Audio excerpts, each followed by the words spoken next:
see, if you stand in the middle and look down at the up, you'll see a cross in the middle.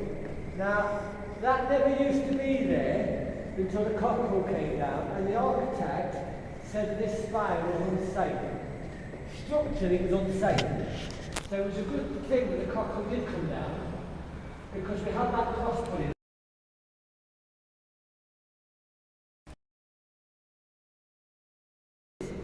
Has anybody ever looked at that cockerel before it was changed and noticed it never moved?